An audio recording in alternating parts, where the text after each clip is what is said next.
who would you rather have in their prime? Best running back of all time on the Niners in their prime, Frank Gore, Roger Craig, and why? Roger Craig. Roger Craig. The best of Roger Craig was better than the best of Frank Gore. Frank Gore is durable, and Frank Gore, the longevity it's unbelievable. I mean, he's like the Nolan Ryan of NFL running backs. I mean, the guy didn't even wear knee pads like the last decade in the league. I'm not even joking. I mean, you were out there at camp, you saw it. If he got fined for not wearing knee pads.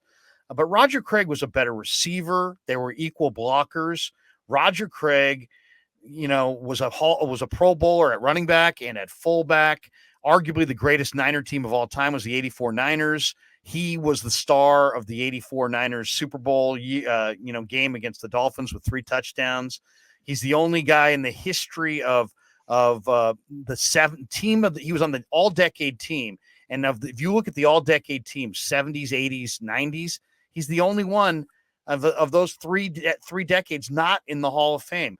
Roger Craig, Grant, and your dad could speak to this probably better than anybody, but Jerry Rice is the greatest statistical, player in the history of the league.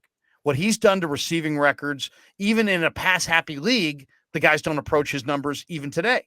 So Jerry's numbers were incredible, and he was totally motivated by insecurity. He was always thinking somebody was going to take his job, shockingly, but that's how he played. Right. So the Niners knew that, and they fed him the ball. And you've been in these locker rooms at the end of games. How many times do you go into a winning locker room and the running backs had a big day and the receivers didn't, or the receivers had a big day and the running backs didn't? Yeah. It's hard to have 120 yards and 2 touchdown receiver and 120 yard, 2 touchdown running back in the same game.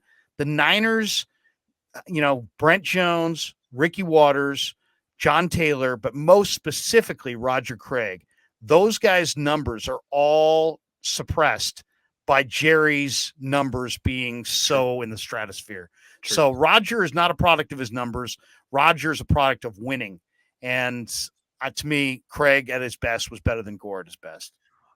Look, you've seen both in their prime. Roger Craig in his prime was before my time.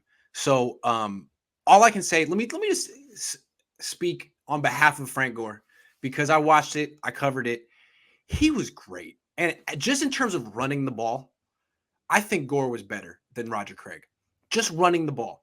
Like the way better body lean, better, hit the hole harder. Could get smaller, could get through smaller holes. I mean, watching him run to me was like watching Emmitt Smith 2.0.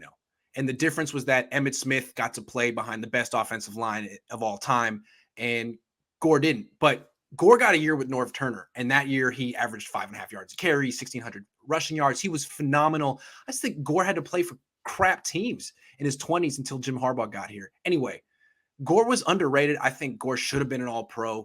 I think he was like the closest thing to Emmitt Smith since Emmitt Smith, but he wasn't really a weapon as a receiver. And Roger Craig is like one of the most, he's like, up there with Marshall Faulk. So yeah, I would go with Roger Craig because he was a great running back too. Craig also, I think, was a better teammate. Now, I know that's kind of controversial because people would say, how the hell do you know? Well, Roger Craig was all about the team. And I can remember standing at Frank Gore's locker after a game, and you might have been standing right next to me. And he said to the media, he pointed to Carlos Hyde, who was a rookie, who absolutely idolized him, and he was 3 feet away. And he said, he's pointing at Hyde as Hyde's taking his pads off. He got all the easy runs, and I got all the hard runs. And he said that in the locker room. And what he meant by it, and I understood what he meant by it. What he meant by it was, the gun runs on 3rd and long, they handed to Hyde. And they're expecting pass. Looked good. Yeah, and Hyde suddenly would rumble for 8 or 9 yards. Right. And because it was a gun run, everybody's thinking it's going to be a pass, and here comes the handoff. Oh, you surprised him. Where Gore was like, hey, his runs came in more run-specific downs, and there was guys in the box, looking for him. And I understood it, but it's just, you don't say that. Good teammates don't say that. And you definitely don't say that when you're the veteran in the room and he's the rookie in the room. And Hyde was right there, and his eyes got big when Frank said that. But Frank was emotional in some situations. I will say this though about Frank: He had a major chip on his shoulder. he played with a chip on his shoulder, but also nobody was more distraught after the Super Bowl in New Orleans than Frank. Nobody. I mean, Yeah. I mean, the look on his face, how he wore that loss, and probably because they had first and goal on the 5 and he never touched the ball again. I mean, that probably had a lot That to would do with do it. it. Yeah. That would But I do mean, it. Yeah. Frank was both Roger and Frank equal competitors who just live to win, and both great guys. But I think Roger was a little bit more of a mental maturity and a little bit more of a leader of the team, where Frank, was driven by, he might have been driven by insecurity as well. Yeah. He What's was interesting always is that, like, being, what's interesting is that Gore's going to make doubted. the Hall of Fame and Craig won't. But most Niner fans, I think, would say that Craig was better. Now, maybe that's because Craig won multiple Super Bowls and Gore didn't. Maybe Craig was also the offensive player of the year in the true. NFL in 1988. And what year was Frank Gore the best running back in the NFL? He never was. He Right. never was. Although Roger probably wasn't either, but he did have 1 year where he was the offensive player of the year in the league, and he's the original 1,000. That's the other thing too. 1,000 yards rushing, 1,000 yards receiving. Marshall Faulk did it, and he did it after Roger did it, and he's in the Hall. To me, Roger belongs in the Hall. And Walsh, if he were alive, would have made it his personal goal to get Roger in the Hall. I still think Roger's going to get in, Grant, but it's not going to be anytime soon. I just want to make one last distinction. Remember, Craig was on championship teams. Gore was on awful teams. And he was like one of the only bright spots. He didn't have a Bill Walsh making things easy on him. He was running into 8-man boxes routinely. Yeah. So he could have had a better career than his numbers say, even though he has great numbers. But is that a Scott McCloughan pick? I think so. Probably one of the best ones. Tore both ACLs at Miami and then played 16 years in the NFL. I mean, just on longevity alone, Frank, the fact that he's top 3 is a testament to tremendous heart. Absolutely. And if I recall correctly, like, he was one of, back when I was a kid, all the best running backs in the South went to Miami.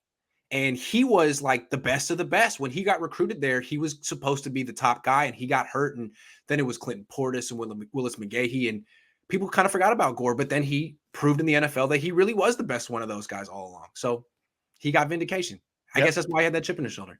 Yeah. Anyway, great guy though. I mean, and to me, I love the guys who live for the win. Give me 53 guys who show up to win and aren't worried about their contract and their this or their that. And that was Frank. He was all about winning.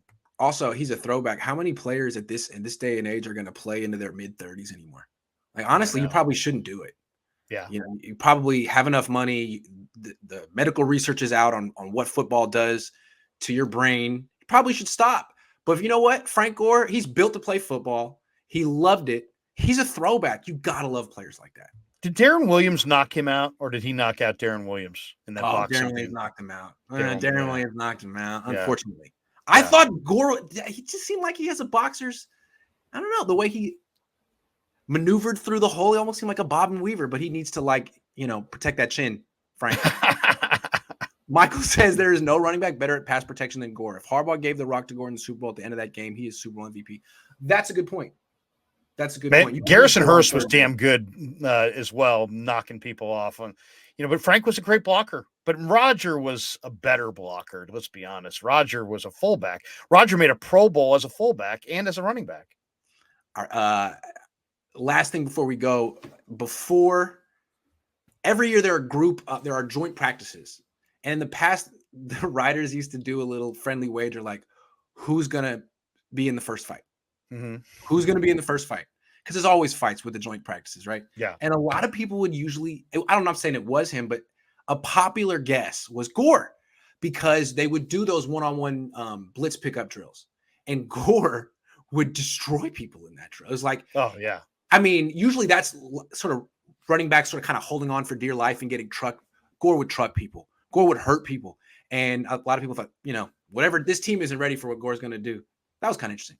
Yeah. I'm not He saying would he's hard to he fight. would detonate on people. Oh, And Garrison Hurst too was a ridiculous. He'd stonewall you. yes. But Frank Gore, I can remember so many times Frank, taking on a bigger bodied guy in the hole and just absolutely giving no quarter.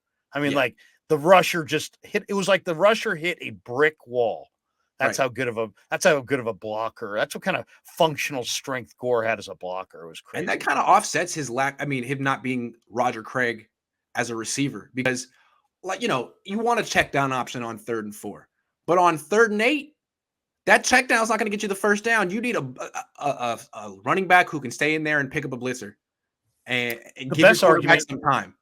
I thought your best argument for Frank is that since he did play on bad teams, the way it is when you play on a bad team, you're circled, squared, X'd, All highlighted. about him for You're on years. the Niners in the 80s. There's Taylor, there's Rice, there's all kinds of people that they want to True. stop. On those Niner teams with Gore, it was like the D coordinator was on that chalkboard saying, "Stop Frank Gore." Yeah. That's goal number 1. And he still found a way to have success. So It was him that's against the probably his world. best thing. And at the end of the game, it was like the whole team had like dogpiled him for 3 hours, and he would kind of come trudging up to the post game wherever. I mean, he just looked so exhausted after those games. Like he was a warrior who'd given everything. I miss those days. The Frank Gore days were fun. Oh, I can remember seeing him in the locker room after Super Bowl 37 or 47, I should say, in New Orleans, and he was just head in his hands, just distraught that they had lost that game to Baltimore. I remember after wins, he'd have his kids around, and now I think one of his sons is like a running back at Southern Miss. I mean, time goes by. Derek Gore, maybe? Yeah, it sounds about right.